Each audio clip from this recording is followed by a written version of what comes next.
चलिए आज हम बात करेंगे वर्तमान समय में लोक प्रशासन का महत्व या उसकी प्रासंगिकता। हमने कल बात की थी लोक प्रशासन का महत्व, परंपरागत महत्व की बात की थी हमने। आज हम आगे बढ़ाएंगे बात, वर्तमान समय में लोक प्रशासन का महत्व क्या है उसकी चर्चा होगी। और वर्तमान समय में पुरानी चीज़ों का जब महत्व या उपयोगिता देखी जाती है तो उसी को एक शब्द में प्रासंगिकता या रेलिवेंस की संज्ञा दी जाती है। तो टॉपिक यही है आज का, लोक प्रशासन का वर्तमान समय में महत्व या उसकी प्रासंगिकता।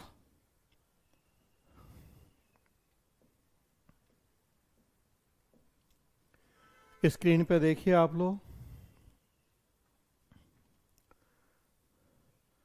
हमने राज्य के दो रूपों की बात की, एक नियामकी राज्य या रेगुलेटरी स्टेट और दूसरा लोक कल्याणकारी राज्य या वेलफेयर स्टेट। नियामकी राज्य या रेगुलेटरी स्टेट में सरकार केवल 3 काम करती है: revenue collection, law and order administration और जुडिशियरी। जबकि वेलफेयर स्टेट में सरकार का उद्देश्य हो जाता है जनता के समावेशी विकास को सुनिश्चित करना, सबका विकास और सभी क्षेत्रों में विकास। हम बात कर रहे थे कि अगर विश्व संदर्भ में देखें तो द्वितीय विश्व युद्ध के पहले रेगुलेटरी स्टेट का कॉन्सेप्ट था और द्वितीय विश्व युद्ध के दौरान वेलफेयर स्टेट का कॉन्सेप्ट आया। भारत के संदर्भ में बात की जाए तो बिफोर इंडिपेंडेंस रेगुलेटरी स्टेट और after independence welfare state. Screen पे यहां वही बात लिखी है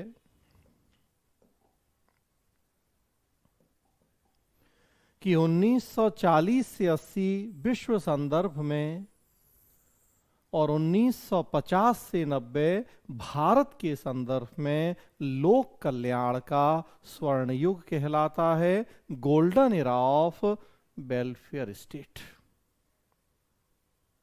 लगभग जो 40 ईयर का टाइम है, 40 साल का, विश्व संदर्भ में 40 से 80, भारत में 50 से 90, लगभग 10 साल का डिफरेंस है। द्वितीय विश्व युद्ध के दौरान आया था वेलफेयर स्टेट का कॉन्सेप्ट। हमने जब हमें स्वतंत्रता मिली, स्वतंत्र भारत का संविधान लागू हुआ, तब हमने वेलफेयर स्टेट के कॉन्सेप्ट को अडॉप्ट किया। और क्यों आया द्वितीय विश्व युद्ध के दिनों में वेलफेयर स्टेट का कॉन्सेप्ट? द्वितीय विश्व युद्ध में बहुत बड़े पैमाने पर जान और माल की हानि हुई थी। उसके पहले आप देखेंगे तो 1927 से 32 के बीच में जब ग्लोबल इकोनॉमिक वैश्विक आर्थिक मंदी आई थी, तो उस दौरान लोगों के पैसे या माल की हानि हुई थी। और द्वितीय विश्व युद्ध के दिनों में जान और माल दोनों की हानि हुई। कहा जाए कि एक तरह से लोगों की कमर टूट गई।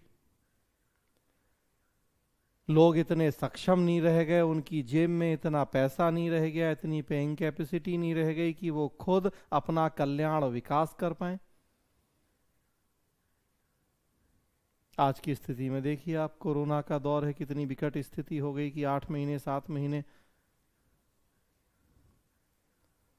सरकार लाखों करोड़ के पैकेज की बात कर रही है, दे रही है। तो यही तो वेलफेयर है कि अगर खुद आप अपना कल्याण विकास नहीं कर सकते, कोई बात नहीं, सरकार जिम्मेदारी लेगी कल्याण विकास की, वो आगे आएगी हमारे कल्याण विकास के लिए।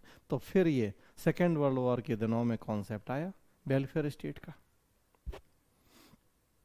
हमने आजादी के बाद अपना लिया उसे। तो 40 से 80 विश्व संदर्भ और 50 से 90 भारत के संदर्भ में लोक कल्याणकारी राज्य का स्वर्ण युग कहलाता है। लोक कल्याण का मतलब हम जानते हैं, जनता का समावेशी विकास करना, सबका विकास करना और सभी क्षेत्रों में विकास करना।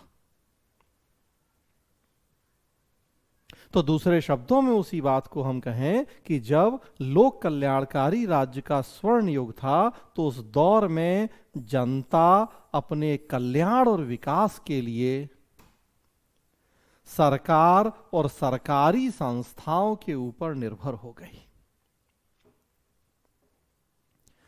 हमें ऐसा लगने लगा कि हमारा कल्याण और विकास कोई करेगा तो वो केवल और केवल सरकार करेगी।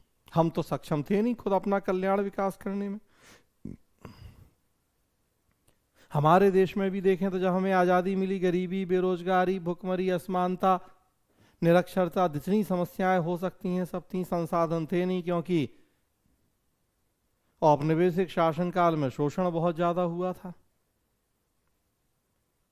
तो वैसी स्थिति में हम अपने कल्याण विकास के लिए सरकार और सरकारी संस्थाओं या ब्यूरोक्रेसी, नौकरशाही के ऊपर निर्भर हो गए। हमें लगता था कि बस हमारा कल्याण विकास कोई करेगा तो केवल और केवल सरकार। इसीलिए देखिए हमने सरकारी कार्यों के प्रशासन को लोक प्रशासन की संज्ञा दी परंपरागत तरीके से, बाद में फिर हमने प्रेजेंट टाइम में चेंज किया उसे, क्योंकि उस समय हमें ऐसा ही लगता था कि जनता का हित कोई करेगा तो केवल और केवल सरकार करेगी। तो सरकारी कार्यों के प्रशासन को इसीलिए हम लोग प्रशासन कहते रहे। नौकरशाही के ऊपर हम निर्भर हो गए सरकारी यंत्र के रूप में। नौकरशाही या ब्यूरोक्रेसी अभी आप मतलब जानिए वह सरकारी कर्मचारी, बाकी वो टेक्निकल वर्ड है, हम आगे चर्चा करेंगे अलग से। तो सरकार, सरकारी संस्थाएं, सरकारी कर्मचारी, इन सब के ऊपर हम निर्भर हो गए अपने कल्याण और विकास के लिए। हमें लगता था कि हमारा कल्याण विकास कोई करेगा तो केवल और केवल यही संस्थाएं। कुछ एग्जाम्पल लिखे हैं आपके सामने भारत के संदर्भ में कि कैसे सरकार और सरकारी संस्थाओं की भूमिका बढ़ी हमारे जीवन में। 15 मार्च 1950 हमने प्लानिंग कमीशन की स्थापना की। 1952 में प्लानिंग की प्रोसेस शुरू हो गई हमारे देश में, फर्स्ट 5 ईयर प्लान शुरू। 1956 में न्यू इंडस्ट्रियल पॉलिसी आई और उसके द्वारा हमने लोक उपक्रम या पब्लिक सेक्टर एंटरप्राइजेस की स्थापना शुरू कर दी। 1969 में हमने बैंकों का नेशनलाइजेशन, राष्ट्रीयकरण किया। कुछ एग्जाम्पल हैं बस ये बताने के लिए कि कैसे आपके हमारे जीवन में सरकार की भूमिका बढ़ती गई। प्लानिंग या नियोजन, जिसमें यह तय किया जाता है कि भविष्य में हम क्या करेंगे और कैसे करेंगे। तो उसके लिए सरकार ने प्लानिंग कमीशन बना दिया और फिर प्लानिंग की प्रोसेस शुरू हुई।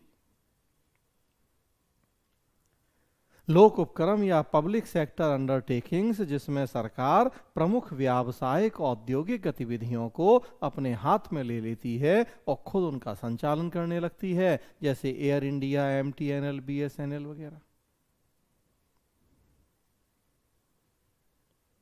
इन सब कामों का पर्पस यही था कि हम जनता की गरीबी, बेरोजगारी दूर करें, शिक्षा का विकास करें, आर्थिक विकास, समानता लाएं। जितनी पंचवर्षीय योजना देखे, किसी का उद्देश्य गरीबी हटाओ, किसी का बेरोजगारी, किसी का आर्थिक समानता, किसी का आत्मनिर्भरता। जितने लोक उपक्रम, मूल उद्देश्य यही है कि जितनी हमारी सोशियो इकोनॉमिक प्रॉब्लम्स हैं उनको सॉर्ट आउट करने में हमें इनसे हेल्प हो पाए। 10 रुपए में बिजली का उत्पादन करके सरकार 2 और 3 में बेच देती है, इसीलिए कि हमें वेलफेयर करना है और पीएसयू के माध्यम से ही संभव है। प्राइवेट कंपनी रिलायंस या किसी और से हम थोड़ी उम्मीद करेंगे कि वो 10 की चीज को 2 में बेचें। सरकार अपनी कंपनियों, संस्थाओं के माध्यम से ऐसा करे। रेल यात्री किराए नहीं बढ़ाए, भले घाटा होता रहे लेकिन लोगों को असुविधा ना हो। प्रवासियों को उनके घर भेजना हो, फ्री में भेज दिया जाए, पैसा सरकार दे। सब जगह देखिए। बैंकों का राष्ट्रीयकरण, मतलब जो प्राइवेट बैंक थे सरकार ने उन्हें अपने कब्जे में ले लिया। पर्पस सबका वही है कि जनता का अधिकतम कल्याण और विकास। तो जो लोक कल्याण का स्वर्णयुग है वो इसीलिए स्वर्णयुग कहलाता है कि हर चीज हर काम के लिए हम सरकार और सरकारी संस्थाओं पर निर्भर हो गए।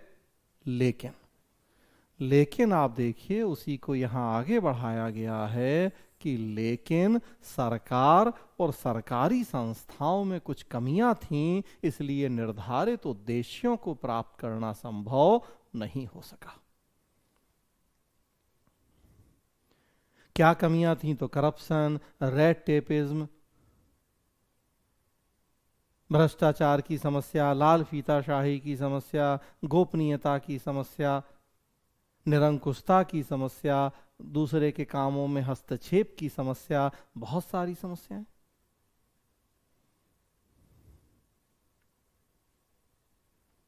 कोई भी काम बिना चाय पानी बिना घूस के नहीं होगा। एक दिन का काम महीनों खिंचेगा तो रेड टेपिज्म, लाल फीताशाही होगी। सारी सत्ता पे खुद कब्जा करके बैठ जाएंगे, जनता को कुछ बताएंगे नहीं क्या कर रहे कैसे कर रहे। ब्यूरोक्रेसी की बहुत सारी कमियां। उस दौर में भी ये सारी कमियां देखी गईं और उन्हीं कमियों की वजह से जो निर्धारित उद्देश्य थे लोक कल्याण के, उन उद्देश्यों को प्राप्त करना संभव नहीं हो सका।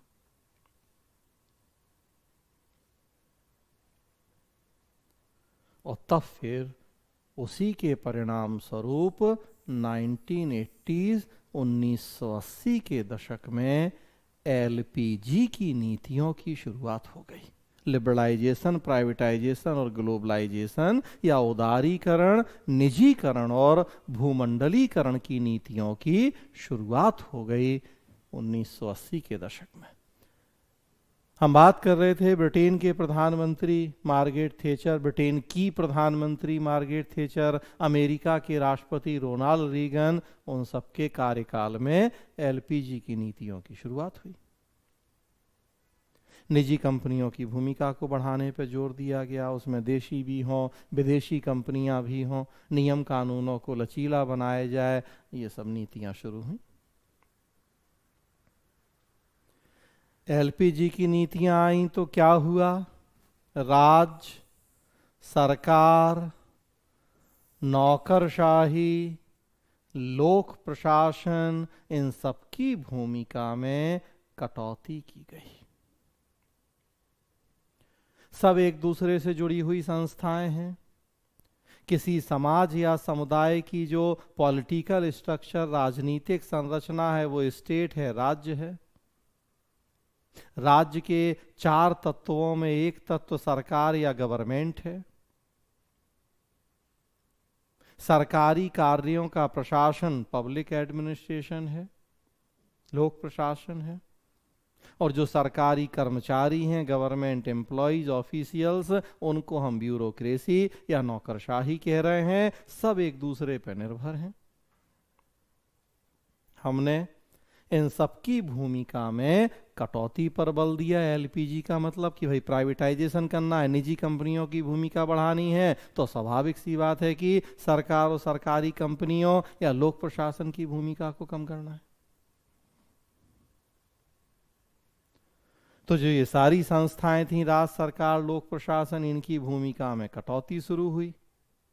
और इनके विकल्प के तौर पे देखें तो बाजार, गैर सरकारी संस्थाएं, निजी प्रशासन, गैर नौकरशाहीकरण या डी ब्यूरोक्रेटाइजेशन, इन सबकी भूमिका को प्रमोट करने पर बल दिया गया। इनके रोल को प्रमोट किया जाना शुरू हुआ। सरकार और सरकारी संस्थाओं की भूमिका में कटौती और इनके विकल्प जो भी हैं उनकी भूमिका को प्रोत्साहन। राज्य का विकल्प बाजार, सरकार का विकल्प गैर सरकारी संस्थाएं, स्वयंसेवी संगठन, लोक प्रशासन का विकल्प निजी प्रशासन। तो वेलफेयर स्टेट में हम राज्य सरकार, लोक प्रशासन पर निर्भर थे। अब ये हमारी अपेक्षाओं पे खरे नहीं उतरे, उद्देश्य पूरे नहीं हो पाए, तो हमने सोचा कि अब हम इनके जो अल्टरनेटिव्स हैं, जो विकल्प हैं, उनको आजमा के देखते हैं। इनकी भूमिका को कम करते हैं, इनके विकल्पों की भूमिका बढ़ाते हैं। तो बाजार, सिविल सोसाइटी, निजी प्रशासन, गैर सरकारी संगठन, एनजीओ, इन सबकी भूमिका को बढ़ाना शुरू किया गया।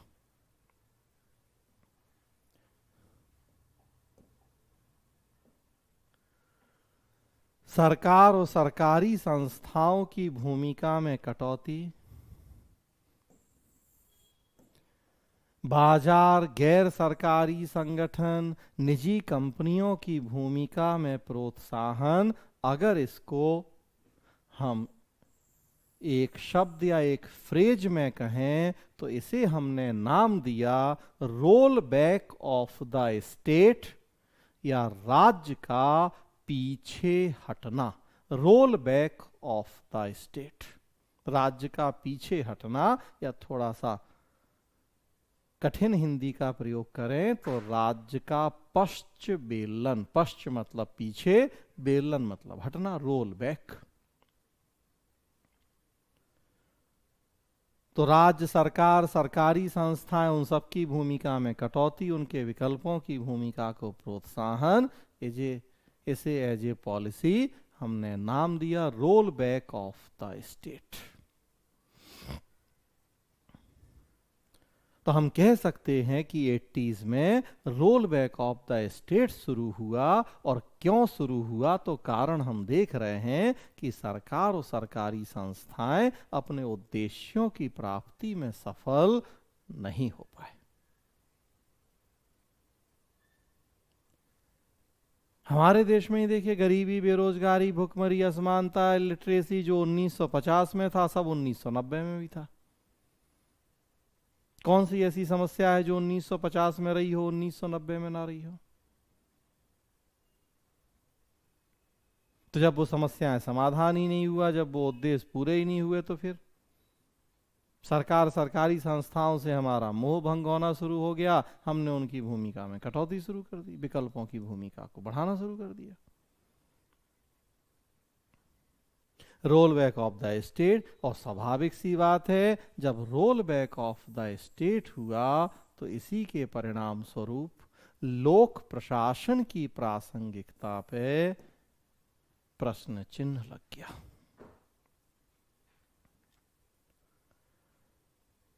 जब सरकार और सरकारी संस्थाएं ही नहीं रहेंगी, उनकी भूमिका में हम कटौती करेंगे, रोल बैक करेंगे, तो फिर लोक प्रशासन की उपयोगिता या प्रासंगिकता भी कम होगी, खत्म होगी।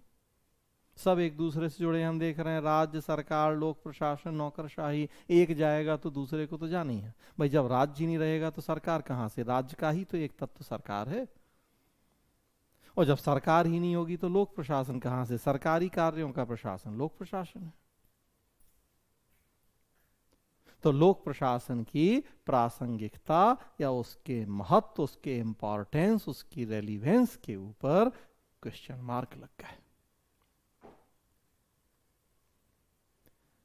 ये समस्या, ये चुनौती थी हमारे सामने कि फिर यही अगर एलपीजी इसी तरह से चला, इसी तरह से रोल बैक हुआ, तो फिर लोक प्रशासन तो खत्म हो जाएगा एक दिन। सरकारी संस्थाओं की भूमिका हम कम करते जाएंगे, निजी की भूमिका हम बढ़ाते जाएंगे, तो खत्म। आज देखिए आप, एमटीएनएल, बीएसएनएल खत्म होने की स्थिति में, एयर इंडिया की हालत क्या है आप देख रहे हैं। सरकारी नौकरियां कितनी कम हो गई आप देख रहे हैं।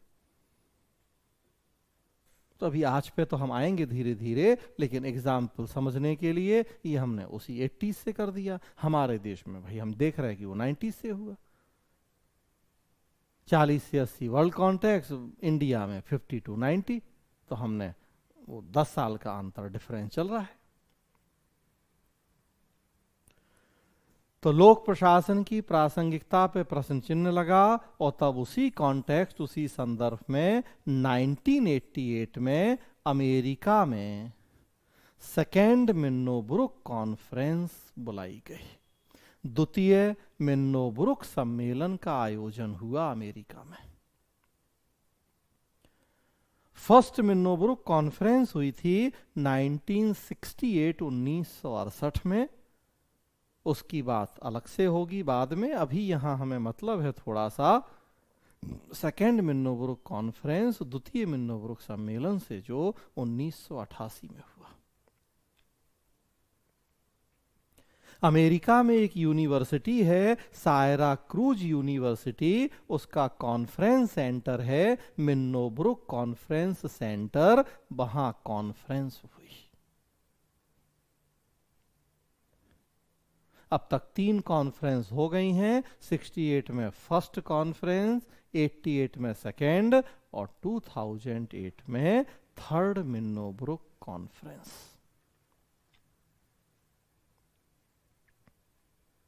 तो 1988 में द्वितीय मिन्नोब्रुक सम्मेलन हुआ। लोक प्रशासन के विद्वान थे इस सम्मेलन में। सम्मेलन को बुलाने का उद्देश्य ये था कि जो ये सिनेरियो चेंज हो रहा है, परिस्थितियां बदल रही हैं, तो इन परिवर्तित परिस्थितियों के संदर्भ में लोक प्रशासन का क्या रोल, क्या भूमिका हो, हम उसे डिफाइन करें, उसे डिसाइड करें। इकोलॉजिकल अप्रोच पे बेस्ड था कि जो इकोलॉजी है, एनवायरनमेंट है, वो प्रशासन को प्रभावित करता है। अगर एनवायरमेंटल चेंज है, इकोलॉजी में कुछ चेंज है, तो हमें उसी के अनुरूप एडमिनिस्ट्रेशन में भी चेंज करने पड़ेंगे। तो क्या चेंज किए जाएं, उसी को ध्यान में रखते हुए ये कॉन्फ्रेंस हुए। तो 68 में पहला, 88 में दूसरा। तो पर्पस यही था कि जो ये एलपीजी की नीतियां आ रही हैं, इनके संदर्भ में हम लोक प्रशासन के स्वरूप में क्या चेंज करें, क्या इसको, कैसे इसको अप टू डेट बनाए। हो रहे थे डिस्कशन, उसमें एलपीजी पे डिस्कशन हो रहे थे, रोल बैक पे डिस्कशन हो रहे थे। कॉन्फ्रेंस में दुनिया भर के जितने महत्वपूर्ण विद्वान थे प्रशासन के, उन सबको बुलाया गया। एक विद्वान ने कह दिया उसी सम्मेलन में कि लोक प्रशासन तो बहुत जल्दी खत्म होने वाला है। जिस तरीके से दुनिया के विभिन्न देशों की सरकारें एलपीजी की नीतियों को प्रोत्साहित कर रही हैं, रोल बैक पर जोर दे रही हैं, तो बहुत जल्दी लोक प्रशासन खत्म हो जाएगा। भविष्यवाणी की उसने।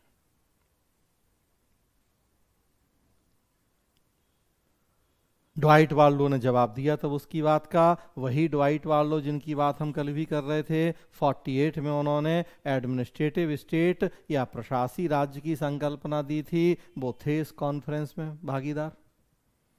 देखे समय 1913 से 2000, तो वो फर्स्ट मिन्नोब्रुक में भी थे, सेकेंड में भी थे इस कॉन्फ्रेंस में ड्वाइट वार्लो। ड्वाइट वार्लो ने उस विद्वान की बात का जवाब दिया जो ये कह रहा था कि लोक प्रशासन बहुत जल्दी खत्म हो जाएगा। ड्वाइट वार्लो ने उसकी बात का जवाब दिया, कहा कि आपको परेशान होने की, घबराने की जरूरत नहीं है। लोक प्रशासक लंबे समय तक बने रहेंगे, इसलिए खुश रहिए और आगे बढ़िए।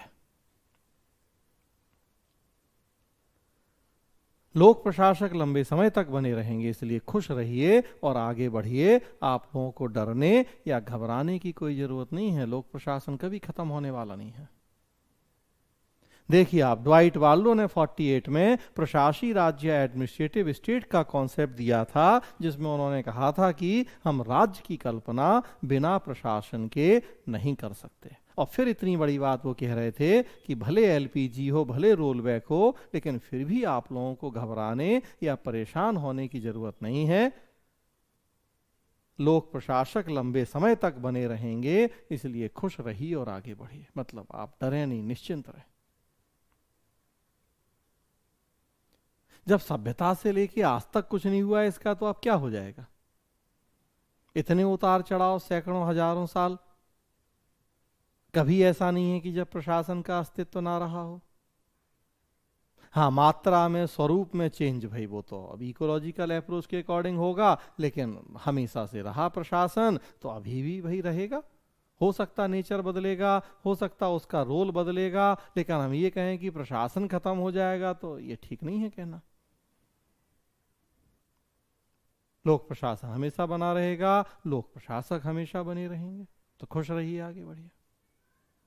तो अब देखिए आप, एक तरफ हम कह रहे हैं कि एलपीजी की नीतियां आई, roll back of the state शुरू हुआ, लेकिन दूसरी तरफ ये भी कहा जा रहा है कि डरने की, घबराने की जरूरत नहीं है। लोक प्रशासक लंबे समय तक बने रहेंगे, इसलिए खुश रहिए और आगे बढ़िए। फिर ये क्या कंट्राडिक्टरी बातें हैं और क्यों हैं, कैसे हैं? कैसे ड्वाइट वाल्डो फिर इतनी बड़ी बात कह रहा है, 48 में भी उतनी बड़ी बात कही कि हम राज्य की कल्पना बिना प्रशासन के नहीं कर सकते, और अभी भी उतनी बड़ी बात कह रहे हैं।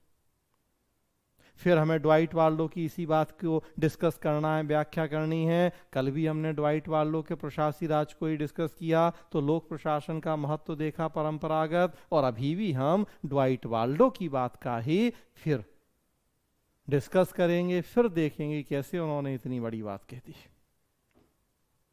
तो ये पूरा सीन है कि कैसे, कब, क्यों लोक प्रशासन की प्रासंगिकता, उसके रोल, उसके इंपॉर्टेंस के ऊपर क्वेश्चन मार्क लगा दिए गए, और अब कैसे जवाब हुआ इन बातों का। थोड़ा सा एक बात यहां और देखिए, उसी बात को थोड़ा सा दूसरे शब्दों में हमने यहां इस स्लाइड में दिखाने की कोशिश की है, इस फ्लो चार्ट में। बातें लगभग वही हैं, प्रेजेंटेशन थोड़ा सा चेंज है, कुछ एडिशनल चीजें भी हैं। देखिए, जैसा हम जानते हैं कि राज्य के उद्देश्यों की प्राप्ति का साधन सरकार, और सरकार के उद्देश्यों की प्राप्ति का साधन लोक प्रशासन होता है। अभी कल ही हम बात कर रहे थे, भारतीय संविधान, भारतीय राज्य के जो भी आदर्श हैं, उन सबकी प्राप्ति की जिम्मेदारी उस संविधान के तहत चुनी गई सरकार की है, और सरकार की क्रियान्वयन शाखा को हम लोक प्रशासन कहते हैं। तो सरकार के उद्देश्यों की प्राप्ति का साधन लोक प्रशासन होता है। दूसरी, जितनी भी सरकारी संस्थाएं या सरकारी गतिविधियां हैं, वो सब भी आप देखें तो सरकार के ही उद्देश्यों की प्राप्ति का साधन होती हैं। अन्य सरकारी संस्थाएं, अन्य सरकारी गतिविधियां सब सरकार के ही उद्देश्यों को प्राप्त करने के लिए बनाई गई हैं। कुछ एग्जाम्पल लिखे हुए हैं, जैसे PSU है, लोक उपक्रम है, जैसे योजना आयोग है, नीति आयोग है। तो पीछे ही मैंने बताया कि सब वेलफेयर स्टेट में काम हुए। ये पर्पस यही था कि जनता का कल्याण, विकास, मतलब सरकार के उद्देश्यों की बेहतर ढंग से प्राप्ति। चाहे प्लानिंग हो, सरकारी गतिविधियां, उद्देश्य वही है, जनता का समावेशी विकास। डिसेंट्रलाइजेशन हो, रूरल डेवलपमेंट हो, जो भी सरकार काम कर रही, गतिविधियां चला रही, पर्पस वही है, अल्टीमेट गोल यही है कि जनता का समावेशी विकास करना है।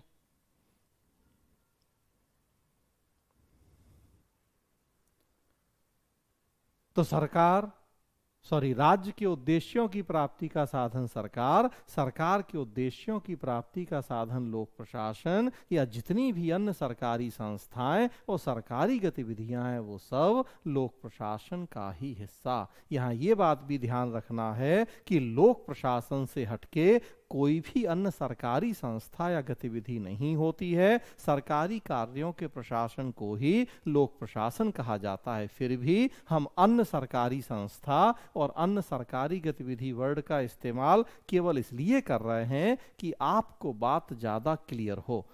हैं ये लोक प्रशासन का ही हिस्सा। तो देखिए, वापस मैंने एरो के द्वारा यहां ये दिखाने की कोशिश की है कि ये सरकार का ही पार्ट है, ये लोक प्रशासन का ही पार्ट है, उससे ये अलग नहीं है।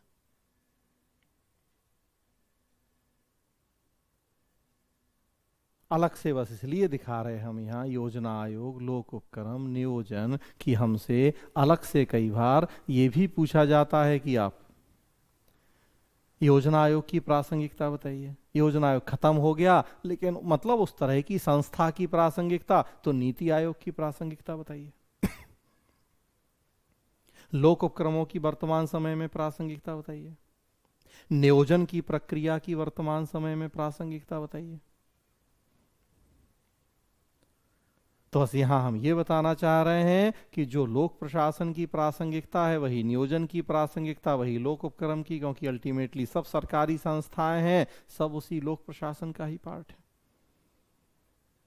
तो देखिए आप, राज्य सरकार, लोक प्रशासन, सरकारी संस्थाएं, सरकारी गतिविधियां सब एक दूसरे से जुड़े हैं। सब सरकार के उद्देश्यों की प्राप्ति का साधन है। और उन सब का उद्देश्य क्या है? तो लोक कल्याणकारी राज्य और समाजवादी समाज की स्थापना, वेलफेयर स्टेट, सोशलिस्ट सोसाइटी। उद्देश्य सबका यही है। आफ्टर इंडिपेंडेंस अगर हम भारत की बात कर रहे हैं तो देखिए आप, नेचर सबका एक जैसा है कि सब सरकारी हैं। उद्देश्य सबका एक जैसा है कि हमें जनता के समावेशी विकास को सुनिश्चित करना है। अब हम बात कर रहे हैं कि 1980 के दशक में, 1980s का जो डिकेड था, एलपीजी की नीतियां आई उसमें। और जब एलपीजी की नीतियां आई तो हमने role back of the state पर बल देना शुरू किया। और स्वाभाविक सी बात है, जब role back of the state हुआ तो role back of the government भी होगा। सब एक दूसरे से जुड़ी हुई संस्थाएं हैं। जब role back of the government होगा तो role back of the public administration भी होगा।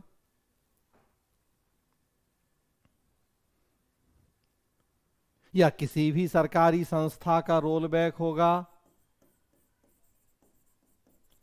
किसी भी सरकारी गतिविधि का रोल बैक होगा। जब एक जाएगा तो बाकी दूसरों को जाना ही है। सब एक दूसरे से जुड़े हुए हैं, आपके सामने है।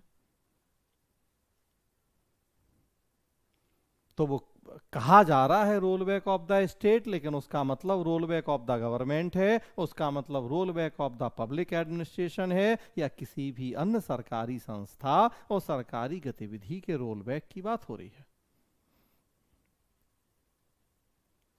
तो नेचर सबका एक जैसा है कि सरकारी है, उद्देश्य सबका एक जैसा है कि वेलफेयर करना है। एलपीजी आया तो रोल बैक सबका एक जैसा है, एक जा रहा है तो दूसरे को भी जाना है। मतलब इन सब की प्रासंगिकता या रेलिवेंस पे जो क्वेश्चन मार्क है वो भी एक जैसा है। तो अब ध्यान रखें, चाहे हम कहें लोक प्रशासन की प्रासंगिकता, चाहे हम कहें लोक उपक्रम की प्रासंगिकता, चाहे हम कहें नियोजन की प्रासंगिकता, चाहे हम कहें योजना आयोग, नीति आयोग जैसी संस्थाओं की प्रासंगिकता, या किसी भी अन्य सरकारी संस्था की प्रासंगिकता, मतलब सबका एक ही है। तो जो जवाब होगा प्रासंगिकता का वो भी सबके लिए एक ही जैसा होगा। बस लोक प्रशासन की जगह हम लोक उपक्रम लिख देंगे, या लोक उपक्रम की जगह हम नियोजन लिख देंगे। जब हमसे जिस संस्था की प्रासंगिकता पूछी जाती है वर्तमान समय में, वर्तमान समय का मतलब 21वीं सदी या 80s 90s का दौर, और उसकी विशेषता एलपीजी की नीतियां। तो इस दौर में अगर किसी भी सरकारी संस्था की प्रासंगिकता पूछी जाती है तो जवाब एक ही जैसा होना है सबका। तो यहां ध्यान रखें कि केवल हम लोक प्रशासन की प्रासंगिकता नहीं पढ़ेंगे, किसी भी सरकारी संस्था या सरकारी गतिविधि की वर्तमान समय में प्रासंगिकता। अब आइए, प्रासंगिकता कैसे हमें बतानी है। लोक प्रशासन की प्रासंगिकता, दो आधारों पे हम चर्चा करते हैं लोक प्रशासन की प्रासंगिकता की या किसी भी सरकारी संस्था की प्रासंगिकता की। एक, सरकार और सरकारी संस्थाओं की जो उपलब्धियां हैं वो दिखाते हैं, और दूसरा, इनके विकल्प के रूप में बाजार की जो कमियां हैं उनकी चर्चा करते हैं। हमें अपने आप को किसी दूसरे से अच्छा बताना हो, अपनी तारीफ करनी हो, अपनी उपयोगिता दिखानी हो तो दो तरीके हैं। एक होता है रक्षात्मक रणनीति, दूसरी होती है आक्रामक, डिफेंसिव ऑफेंसिव।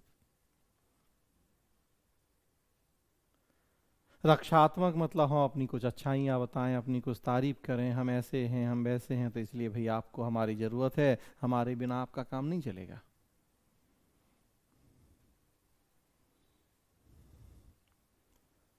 कहीं चुनाव हैं तो जो एग्जिस्टिंग गवर्नमेंट है, वर्तमान सरकार है, अपनी तारीफ कर रही है, हमने 5 साल में इतना किया, 10 साल में, 15 साल में इतना किया। लेकिन साथ में जो अपोजिट पार्टी है उसकी बुराइयां भी कर रही कि वो आएगी तो जंगल राज होगा, वो आएगी तो ऐसा होगा, वो आएगी तो वैसा होगा। तो दोनों स्ट्रेटजी होती हैं कि अपनी तारीफ भी करो और जो हमारे सामने खड़ा है हमारा कंपटीटर उसकी बुराइयां भी करो। यहां भी वही रणनीति है कि अगर हमें सरकार और सरकारी संस्थाओं की उपलब्धि सरकार और सरकारी संस्थाओं की प्रासंगिकता बतानी है तो एक हम इनकी उपलब्धियां करें, बताएं, इनकी तारीफ करें, और दूसरा इनका जो कंपटीटर है बाजार, निजी प्रशासन, उसकी बुराइयां करें, उसकी कमियां बताएं। तो इन्हीं दो आधारों पे यहां हमें प्रासंगिकता दिखानी है। सरकार और सरकारी संस्थाओं की उपलब्धियां, तो हम यहाँ 1950 से 1990 की बात करेंगे। इस 40 साल में सरकार और सरकारी संस्थाओं की उपलब्धियां क्या रहीं उसकी चर्चा। और ये आपको अपने से करना एक होमवर्क है आपको कि आप 1950 का भारत क्या था, 1990 का भारत क्या, कुछ डेटा उठाइए और दिखाइए कि 40 साल में देश ने कितनी तरक्की, कितना विकास किया। हमें अभी एलपीजी के पहले की चीज दिखानी है। एलपीजी आया तभी तो हम कह रहे हैं कि लोक प्रशासन की प्रासंगिकता पर प्रश्न लग गया। तो फिर हमें अब उस संदर्भ में अपनी उपयोगिता बतानी है। तो हम क्या करें कि 40 साल में देखो हमने इतनी तरक्की, इतना विकास किया, और 40 साल का समय दो हमें, हम और इतना करेंगे। जहां चुनाव हो रहे तो वहीं वो सरकार कह रही है कि हमने 10 साल 15 साल में इतना किया, और हमें 10 साल 15 साल दो तो और हम ये करेंगे। तो हम भी वही करेंगे। एक तरह से चुनाव लड़ रहे हैं हम भी, तो दिखा दें कि हाँ देखो जब 50 में हम आज़ाद हुए तब क्या स्थिति थी, गरीबी कितनी थी, बेरोजगारी कितनी थी, भुखमरी कितनी थी, निरक्षरता कितनी थी। यही कुछ आपको पैमाने रखने हैं। शिक्षा हो, स्वास्थ्य हो, रोजगार हो, कृषि हो, उद्योग हो, कुछ ये पैमाने, और दिखाना है कि 1950 में हम कहाँ थे और 30-40 साल में हमने कितना इन सारे क्षेत्रों में काम किया। 1980 1990 में हम कहाँ हैं। तब साक्षरता की स्थिति कितनी थी हमारे देश में 50 में, 90 में कितनी होगी। तब इंपोर्ट एक्सपोर्ट की स्थिति क्या थी, 90 में कितनी होगी। तब हेल्थ, एजुकेशन, कुछ ये सेक्टर, एग्रीकल्चर, इंडस्ट्री की, तब हम कहाँ थे और अब कहाँ। मतलब अपनी तारीफें, विकास के कुछ डेटा, उपलब्धियां। तो बस हम वोट मांग रहे हैं। तो देखिए 40 साल में हमने इतना काम किया है, इस आधार पे आप हमें वोट दीजिए। अगले और 40 साल का समय दीजिए, हम और इतना काम करेंगे।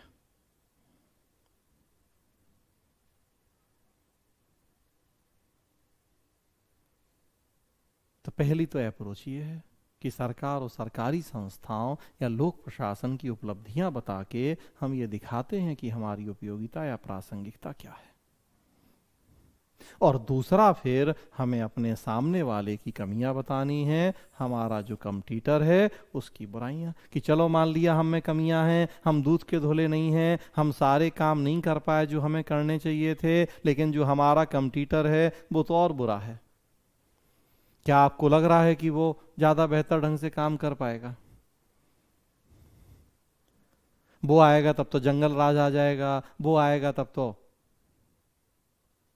अपराधियों का राज हो जाएगा, वो आएगा तो करप्शन बढ़ जाएगा, गाय भैंस का चारा भी खाने लगेंगे, या ऐसा वैसा। तो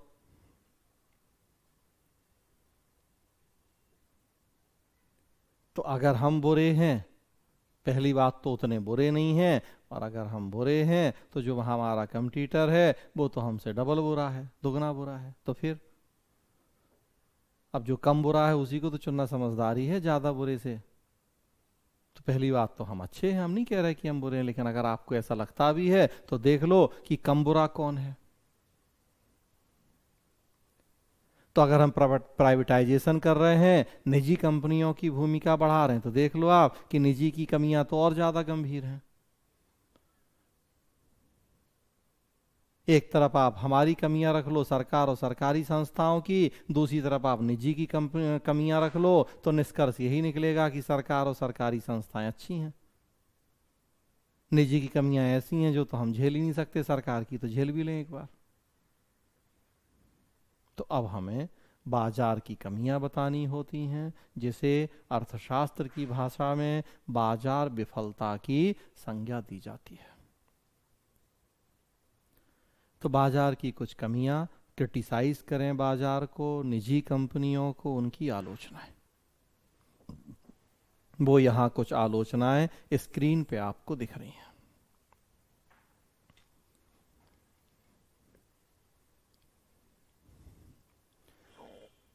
कुछ कमियां यहां हैं आपके सामने।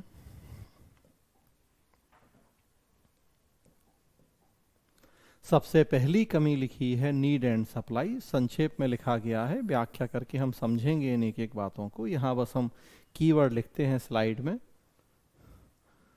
तो सबसे पहली कमी है कि मार्केट डिमांड एंड सप्लाई के सिद्धांत पे चलता है, नीड एंड सप्लाई के सिद्धांत पे नहीं।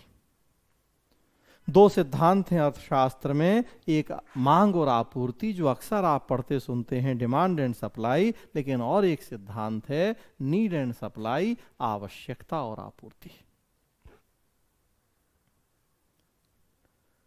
मार्केट डिमांड एंड सप्लाई की थ्योरी पे चलता है, उस प्रिंसिपल को फॉलो करता है। जितनी मार्केट में मांग है, कितनी सप्लाई है, उसके अकॉर्डिंग कीमतें तय होती हैं और चलती है इकॉनमी। तो हमेशा मार्केट मांगों को पूरा करता है, लेकिन और एक थ्योरी है आवश्यकता और पूर्ति, नीड एंड सप्लाई। एक गरीब की आवश्यकता है कि उसे महीने भर अपने परिवार का पेट पालने के लिए 50 किलो अनाज चाहिए, उसकी नीड है, ये आवश्यकता है। लेकिन उसके पास जेब में खरीदने के लिए 1000-2000 रुपए नहीं है।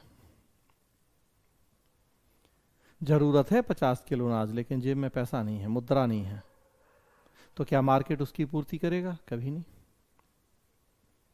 मार्केट कभी आवश्यकताओं की पूर्ति नहीं करता, मार्केट हमेशा मांगों की पूर्ति करता है। 50 किलो अनाज चाहिए और जेब में अगर 2000 का नोट पड़ा है, तुरंत मार्केट पूर्ति कर देगा। आजकल तो कष्ट भी नहीं करना है, होम डिलीवरी की भी व्यवस्था है। आजकल मार्केट आवश्यकताओं को पैदा करता है, उनके मांग बनने का इंतजार करता है। जब मांग बनती है तो तुरंत पूरा कर देता है, आधा घंटे के अंदर। आवश्यकताओं को पूरा नहीं करता है। आवश्यकता प्लस मुद्रा, नीड प्लस मनी, दैट, तब बनेगी वो डिमांड, मांग। और जब मांग बनेगी तो मार्केट पूरा कर देगा। भारत जैसी डेवलपिंग कंट्रीज में बहुत बड़ी आबादी, पॉपुलेशन ऐसे लोगों की है जिनकी नीड तो है लेकिन डिमांड नहीं है। और डिमांड नहीं है तो मार्केट पूरा नहीं करेगा। अगर सरकार नहीं होगी, अगर पब्लिक एडमिनिस्ट्रेशन नहीं होगा, तो उनकी नीड पूरी कौन करेगा? सबसे अच्छा उदाहरण है कोरोना। गेहूं, दाल, चावल, चीनी, जो जो सरकार दे रही, मुफ्त में दे रही या बहुत नाम मात्र के पैसे में, खाद्य सुरक्षा कानून से लेके पीडीएस से लेके जो जो सिस्टम हमारे देश में निजी वाले करेंगे कभी कि फ्री में गेहूं, चावल, राशन? कुछ कर रहे हैं तो वो तो हमने पीछे ही बात की है कि कुछ कर रहे हैं एनजीओ, गैर सरकारी संगठन, तो वो भी तो लोक प्रशासन की पार्ट है।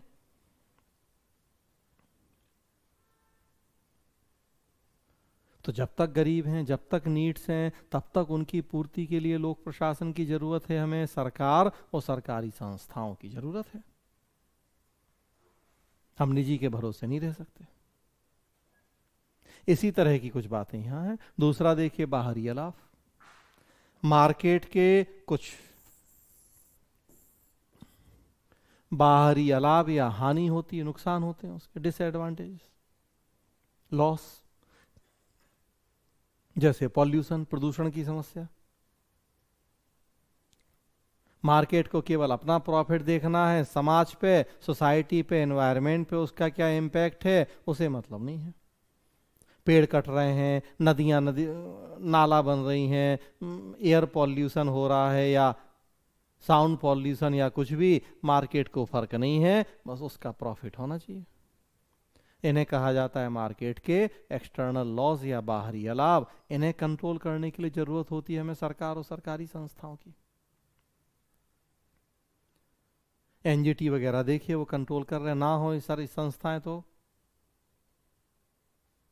सब बाजार तो तहस नहस कर दे, सिस्टम को खत्म कर दे, पूरा नेचर को खत्म कर दे। तो एनजीटी जैसी संस्थाएं हैं आगे आ रही, पेड़ नहीं कटने चाहिए, पॉल्यूशन नहीं होना चाहिए, और जो जो और एक कमी देखें, भविष्य की चिंता। मार्केट वर्तमान में जीता है, वो भविष्य की चिंता नहीं करता है। मार्केट को केवल आज के प्रॉफिट से मतलब है, कल क्या होगा वो कल सोचेंगे देखेंगे। अगेन देखें वही पर्यावरण वगैरह, आज पेड़ काट के फायदा हो रहा है, बड़ी बड़ी बिल्डिंगें बना के फायदा हो रहा है, तो मार्केट करेगा। कल पेड़ नहीं बचेंगे, बड़ी बड़ी बिल्डिंगें बनने से भूकंप या और क्या, मार्केट को चिंता नहीं है, जो सबके साथ होगा तो उसके साथ भी। आज तो कमाई कमाई कर लेगा वो बड़ी बड़ी बिल्डिंगें बना के, कल का कल देखेंगे। पैसा लेके भाग जाएगा वो तो लंदन या कहीं और, आप झेलो, उसने तो खूब पैसा कमा लिया है।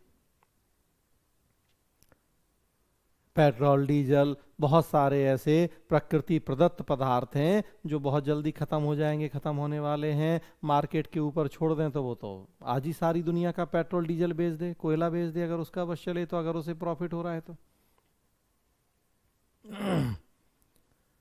कल पेट्रोल नहीं बचेगा तो क्या होगा, मार्केट को क्या करना है, वो तो अपना होटल खोल लेगा, कोई कपड़े की दुकान कुछ और खोल के बैठ जाएगा। कोई उसे ये थोड़ी है कि हमें तो पेट्रोल पंप चलाना है, उसे तो जहां से कमाई है वो काम करना है। सरकार तो ऐसे नहीं छोड़ सकती कि सारी दुनिया का पेट्रोल आज ही खत्म कर दो, डीजल खत्म कर दो। कल क्या, सरकार को तो आज के साथ साथ कल की भी सोचनी है, तो सरकार को ही सोचनी है। मार्केट को केवल अपने प्रॉफिट के आगे कुछ नहीं दिखता, केवल लाभ लाभ और लाभ, profit profit and only profit, वही उसके लिए सब कुछ है।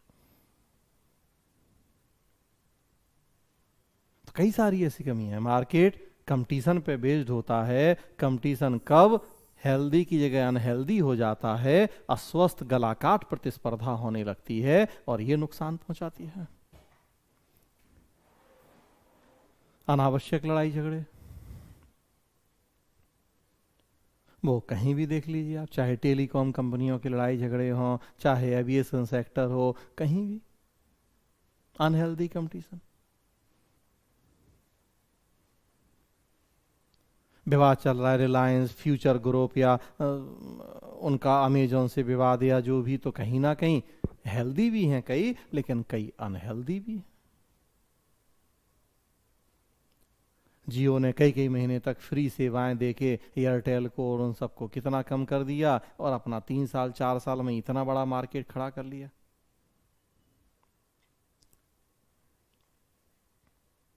ट्राई के पास मामले गए कि भाई ऐसे कैसे फ्री में सेवाएं देके आप इस तरीके से। राष्ट्रीय प्रतिस्पर्धा आयोग हमारे देश में है, नेशनल कंपटीशन कमीशन, तो वो सब ये देख रहा है कि कंपटीशन अनहेल्दी तो नहीं हो रहे हैं। अपने फायदे के लिए ऐसे लालच तो नहीं दिए जा रहे, ऐसे प्रलोभन तो नहीं दिए जा रहे जो गलत हो।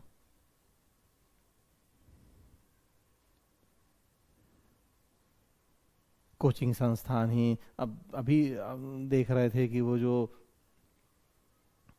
नीट जेई में जो टॉप कर रहा है, एक एक स्टूडेंट 6 6 8 8 कोचिंग वाले फोटो छाप रहे, 10 10 कोचिंग वाले। पॉसिबल है कि एक स्टूडेंट 10 कोचिंग में पढ़े? आप पढ़ते हैं कभी ज़्यादा है तो 1 में 2 में पढ़ते हैं, 3 में पढ़ते हैं, 10 10 20 20 कोचिंगों में कौन पढ़ता है? लेकिन टॉपर्स देखिए आप, 10 कोचिंग एक एक टॉपर के फोटो छापते हैं, मतलब कि अनहेल्दी कंपटीशन है। पैसे लेके दे के या और जिस भी तरीके से सब ये सेल परचेज, खरीद फरोख्त हो रही है, होती है। तो अनहेल्दी कंपटीशन, जिसको केवल रिजल्ट देखने हैं, जिसको केवल फोटो देखने हैं, पता पड़ा वो ऐसी कोचिंग में चला जाए जिसके रिजल्ट वास्तव में थे ही नहीं, उसने तो पैसा दे के खरीदा था, फोटो रिजल्ट छाप दिया था। नुकसान आपका, आप तो फोटो देख के चले गए। तो कई सारी कमियां हैं। मार्केट को बहुत सारी जो सोशियो इकोनॉमिक प्रॉब्लम्स हैं उनसे कोई मतलब नहीं है, हेल्थ, एजुकेशन, एम्प्लॉयमेंट। मार्केट को तो केवल प्रॉफिट चाहिए। मार्केट कभी रिजर्वेशन देगा एससी एसटी को, ओबीसी को? कभी नहीं। मार्केट कभी नॉर्थ ईस्ट कश्मीर जाएगा? कभी नहीं। अब कोशिश कर रहे हैं हम कि जाए वो, लेकिन अभी भी कितनी सफलता मिल पा रही है हमें? 10 की जरूरत होगी, मार्केट 8 को नौकरी पर रख के 18 का काम करवाएगा। सरकार 10 की जरूरत होगी तो 100 को रख लेगी कि चलो एम्प्लॉयमेंट जनरेट हो जाए।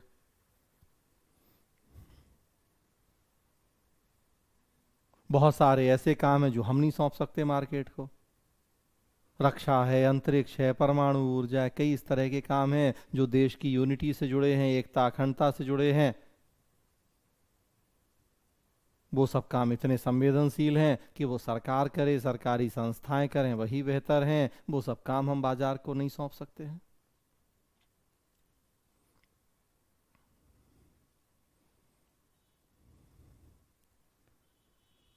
और प्लस और एक बहुत बड़ी आशंका है बाजार की भूमिका बढ़ाने में, जिसे नियो कॉलोनलिज्म या नव उपनिवेशवाद कहा जाता है। तो एक ये भी डर है हमें। ये प्राइवेट कंपनियां आती तो हैं व्यापार करने के नाम पे, लेकिन फिर व्यापार की आड़ में और क्या क्या करती हैं हमसे भला कौन जान सकता है बेहतर। सन 1600 ईस्वी में ईस्ट इंडिया कंपनी आई थी ब्रिटेन की, वो भी देखी आई थी बस इसी उद्देश्य से कि हम तो ट्रेड एंड कॉमर्स, व्यापार करेंगे, वाणिज्य करेंगे। धीरे धीरे कैसे वो कब्जा करके बैठ गई हमारे देश के ऊपर। तो अभी भी एलपीजी के बाद जो कंपनियां आ रही हैं वो भी डायरेक्टली इनडायरेक्टली, तो कहीं ना कहीं हमें ये भी डर है कि हम फिर से कॉलोनी तो नहीं बन जाएंगे, उपनिवेश तो नहीं बन जाएंगे। हाँ, तब पॉलिटिकल राजनीतिक उपनिवेशवाद होता था, आजकल अब कल्चरल है, आजकल इकोनॉमिक है, आजकल उसके रूप बदल गए। अब वो जमाना नहीं है कि अंग्रेज अपने बॉयस रॉय गवर्नर जनरल नियुक्त करेंगे, वो घोड़ों पर बैठ के चाबुक फटकारेंगे बूट पहन के। अब वो सब नहीं, आजकल तो भाई टेक्नोलॉजी का जमाना है, दुनिया में कहीं बैठे रहें, जिसको मर्जी जहां मर्जी कंट्रोल करते रहें। अमेरिका में बैठ के राष्ट्रपति पूरी दुनिया के नेताओं के लोगों के फोन टेप करवाता रहता है। तो अब आजकल तो टेक्नोलॉजी का खेल है सब। आजकल मानसिक गुलामी है, आजकल कल्चरल गुलामी है, आजकल आर्थिक गुलामी है।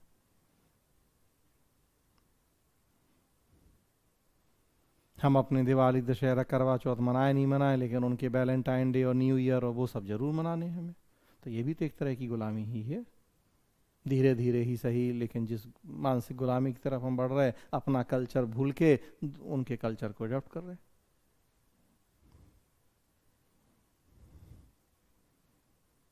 उसी तरह से आर्थिक गुलामी, भाई क्यों आत्मनिर्भर भारत की बात हो रही, क्यों आज हम चाइना को पछाड़ने की बात कर रहे हैं? भैया दिवाली हमारी है, दिए चाइना के आएंगे। लक्ष्मी जी पूजन हम करें, लेकिन लक्ष्मी जी की मूर्ति भी चाइना से बन के आएगी। कितना कष्ट है हमें कि चाइना का सामान नहीं खरीदें, चाइना के पटाखे, चाइना के दिए, बाकी चीजें। क्यों? क्योंकि सस्ता है। या तो हो गई आर्थिक गुलामी की नहीं होगी कि आज उनके बिना चाइना को भी निकाल दें भारत की इकोनॉमी से, तो क्या बचे फिर? उसी तरह से अमेरिका, ब्रिटेन या बड़े बड़े और जो डेवलप कंट्री हैं, उनकी सारी कंपनीज को निकाल दें हम अपने यहाँ से, तो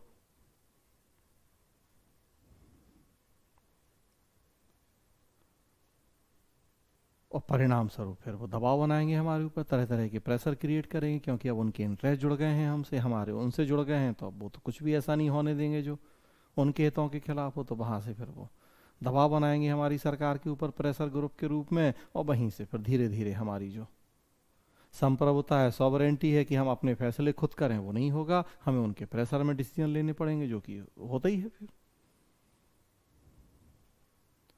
तो बाजार की बहुत सारी कमियां हैं, और ये कमियां सरकार की कमियों से ज्यादा गंभीर हैं। तो इसलिए भी बेहतर है कि लोक प्रशासन ही लंबे समय तक बना रहे, उसकी उपयोगिता खत्म ना हो।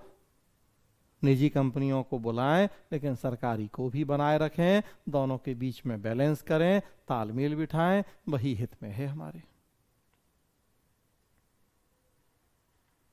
तो इन सब आधारों पे हम कह सकते हैं कि भले एलपीजी, भले role back of the government, फिर भी सरकार और सरकारी संस्थाओं या लोक प्रशासन की भूमिका में कोई कमी आने वाली नहीं है। हमें डरने या घबराने की जरूरत नहीं है। हाँ, लेकिन इतना जरूर है कि समय और परिस्थिति बदलती है तो उसके स्वरूप में परिवर्तन अवश्य हो जाता है। तो फाइनली कंक्लूजन यही है कि लोक प्रशासन की प्रासंगिकता में कोई कमी नहीं आई है। एलपीजी के बाद भी, रोल बैक के बाद भी, क्यों, हम देख रहे हैं कारण। हाँ, लेकिन अब बात को आगे बढ़ा रहे हैं कि इतना जरूर है कि समय बदला, परिस्थिति बदली तो उसके लोक प्रशासन के स्वरूप में परिवर्तन अवश्य हुआ है। इकोलॉजिकल अप्रोच है, पारिस्थितिक दृष्टिकोण है कि परिस्थितियां बदल जाती हैं तो लोक प्रशासन का स्वरूप भी बदलता है या बदलना चाहिए। अगर समय के साथ नहीं चलेंगे, अप टू डेट नहीं होंगे तो खत्म हो जाएंगे। तो यहां भी वही हुआ कि लोक प्रशासन की भूमिका में, महत्व या प्रासंगिकता में कोई कमी नहीं आई। हाँ, समय और परिस्थिति बदली तो उसके नेचर, उसके स्वरूप में परिवर्तन अवश्य हो गया। क्या परिवर्तन हुआ? तो यहां लिखा है स्क्रीन पे, कुछ शब्द लिखे हैं, मतलब सबका एक ही है कि बिफोर एलपीजी क्या नेचर, क्या रोल था लोक प्रशासन का, और आफ्टर एलपीजी क्या नेचर, क्या रोल हो गया है लोक प्रशासन का। चप्पू की जगह चालक, खिलाड़ी की जगह अंपायर, अभिनेता की जगह निर्देशक, एक्टर की जगह डायरेक्टर, नियंत्रक की जगह संरक्षक, सेवा प्रदाता की जगह सुविधा प्रदाता।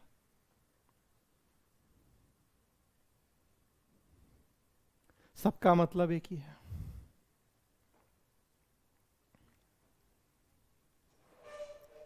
बिफोर एलपीजी लोक प्रशासन की भूमिका एक्टर की थी, आफ्टर एलपीजी लोक प्रशासन की भूमिका डायरेक्टर की हो गई है। तो भूमिका कम या खत्म नहीं हुई है, केवल चेंज हो गई है।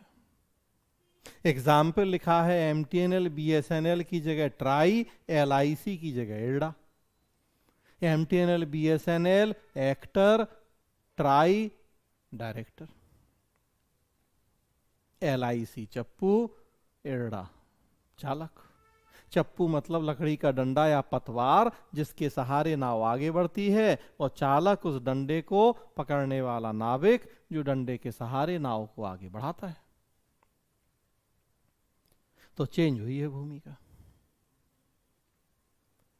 पहले देखे बिफोर एलपीजी मोनोपोली थी गवर्नमेंट की बहुत सारे सेक्टर्स में।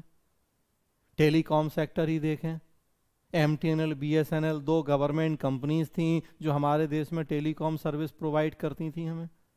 एमटीएनएल महानगर टेलीफोन निगम लिमिटेड दिल्ली और मुंबई की जीवन रेखा कहलाता था, बाकी देश में बीएसएनएल भारत संचार निगम लिमिटेड।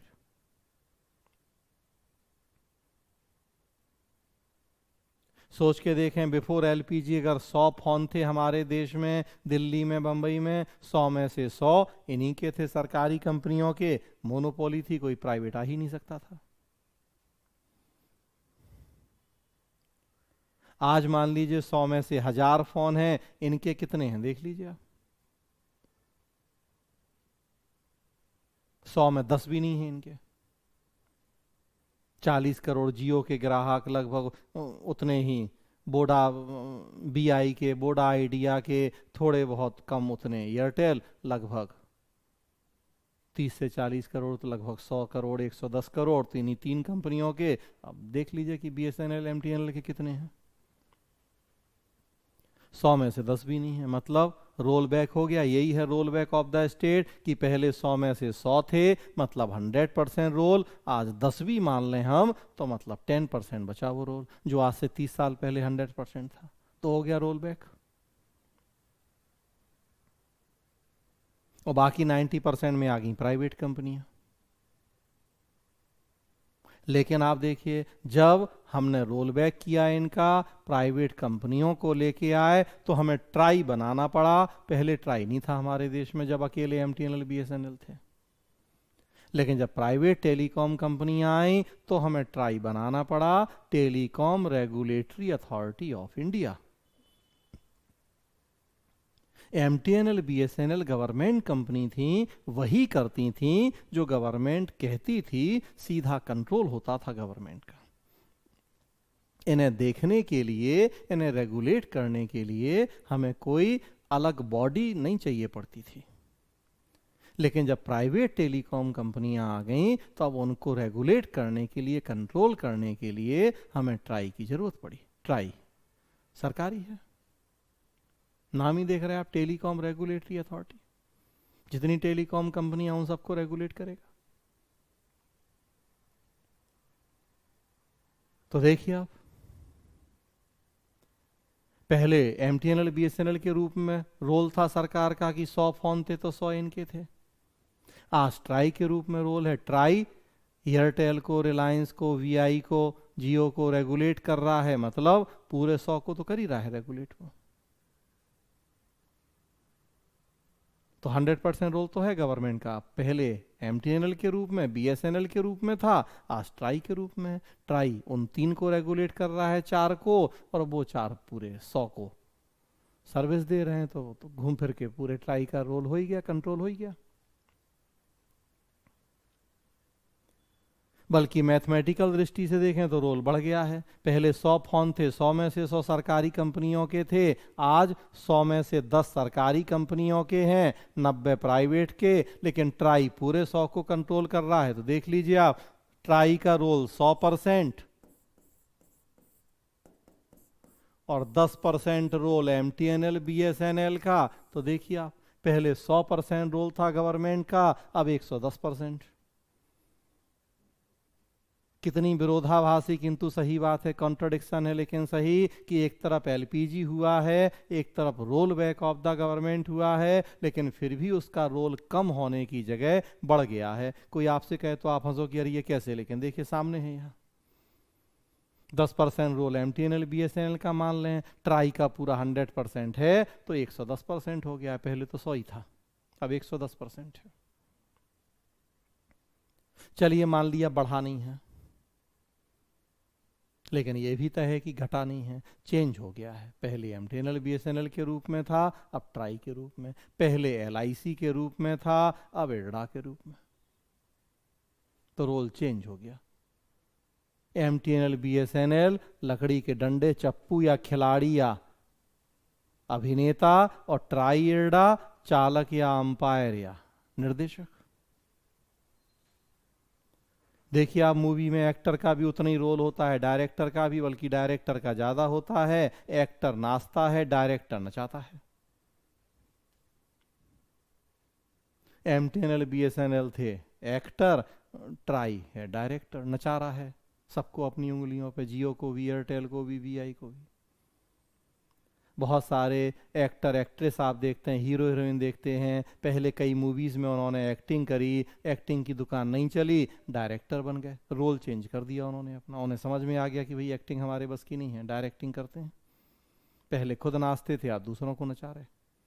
वही बात यहाँ सरकार के साथ है। सरकार को भी समझ में आया कि भैया एक्टिंग नहीं है हमारे बस की, एमटीएनएल बीएसएनएल बन के फोन देना ये हमारा काम नहीं है। फोन जियो और एयरटेल दें, हम उनको कंट्रोल करते हैं। मतलब हम वो लकड़ी का डंडा नहीं बनेंगे जिसके सहारे नाव आगे बढ़ती है, हम उस डंडे को पकड़ने वाला चालक या नाविक बढ़ेंगे, जो अपनी मर्जी से डंडे को आगे पीछे नचाता है और नाव को आगे बढ़ाता है। तो पहले थी सरकार लकड़ी का डंडा, अब है सरकार उस डंडे को पकड़ने वाला चालक। खिलाड़ी और अंपायर की भी वही भूमिका है। खिलाड़ी तो आधा घंटा 1 घंटा रहता है मैच पे, अंपायर तो पूरे 8 घंटा रहता है। खिलाड़ी खेलता है, अंपायर खिलाता है। तो केवल रोल चेंज हुआ है, कम नहीं हुआ है, खत्म नहीं हुआ है। तो हम कह सकते हैं कि 1980-90 के दशक में, 80s 90s का जो डिकेड है, उसमें role back of the state हुआ, एलपीजी की नीतियां आई, सरकार और सरकारी संस्थाओं या लोक प्रशासन की भूमिका में कटौती की गई, लेकिन फिर भी इनकी प्रासंगिकता कम नहीं हुई, इनका रेलिवेंस आज भी उतना है। क्यों सो कारण आप देख रहे हैं। हाँ, इतना जरूर है कि समय बदला है, परिस्थिति बदली है, तो इनके नेचर में, इनके स्वरूप में परिवर्तन अवश्य हो गया है। क्या परिवर्तन? आपके सामने है, एक्टर की जगह डायरेक्टर। तो ये टॉपिक है पूरा वर्तमान समय में लोक प्रशासन का महत्व या उसकी प्रासंगिकता। आज यहीं रोकेंगे। किसी को कुछ पूछना है, बताना है तो पूछ सकते हैं, बता सकते हैं। कोई भी प्रश्न है किसी के मन में तो पूछ सकते हैं।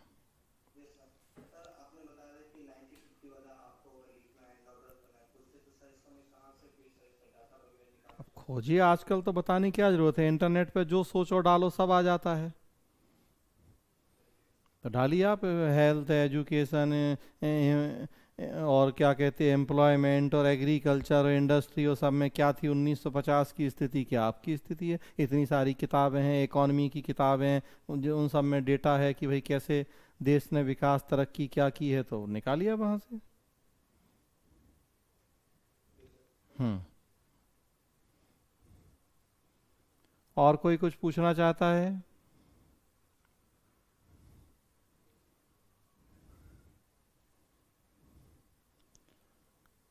कुछ पूछना है किसी को या बंद करें?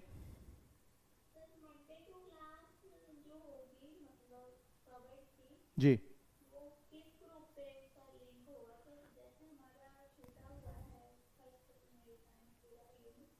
पबेड लाइव पे ही बस लिंक भेजा जाएगा।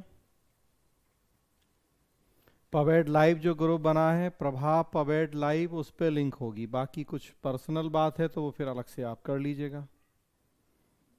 ठीक है, प्रभा पबेड लाइव ग्रुप बना है, उसी ग्रुप पे अब लिंक शेयर होगी। बाकी एक जो हम लोगों का एथिक्स और गवर्नेंस लाइव है वो उस पे भेजा जाता है, और पबेड वाला पबेड लाइव पे होगा। आप किसी का कोई पर्सनल कोई इशू है, प्रॉब्लम है, तो वो हमसे बात कर लेंगे अलग से। जी।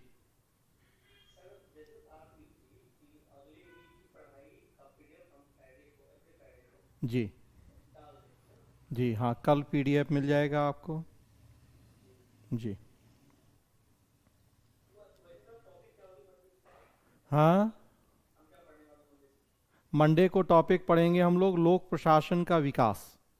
बड़ा टॉपिक है, 2 दिन 3 दिन चलेगा। तो लोक प्रशासन का विकास, और उसमें हम पढ़ेंगे कॉन्ट्रीब्यूशन ऑफ वुडरो विल्सन। हमारे विषय के जो जन्मदाता हैं वुडरो विल्सन, उनका योगदान पढ़ेंगे। कल शाम तक पीडीएफ ग्रुप पे आ जाएगा आपके अगले हफ्ते का, तो उसकी बात करेंगे। अगले हफ्ते में संभवतः 2 या 3 क्लास ही होंगी, क्योंकि फिर दीपावली है, सो कुछ दिन की दीपावली की छुट्टी भी होगी। वो शेड्यूल आपको हम मंडे को बता देंगे। आप लोग वैसे घर पे हैं तो इसलिए तो कोई छुट्टी का बहुत नहीं, लेकिन हम लोग, हमारे स्टाफ नहीं है घर पे, तो इसलिए उतनी नहीं करेंगे छुट्टी जितनी पहले हुआ करती थी। लेकिन हाँ, कुछ 4-5 दिन का तो खैर रहेगा ही ऑफ, क्योंकि तो वो फिर शेड्यूल बता देंगे। सो मंडे से टॉपिक शुरू होगा लोक प्रशासन का विषय के रूप में विकास। मंडे को हम बात करेंगे लोक प्रशासन के विकास का फर्स्ट फेज या प्रथम चरण, और उसमें मेनली वुडरो विल्सन का योगदान। तो ये मंडे का हम लोगों का टॉपिक होगा। ठीक है जी। जी, और नोट्स आपको कल शाम तक मिल जाएगा पीडीएफ उसका। चलिए, और कुछ या बंद करें? किसी और को कुछ पूछना बताना है?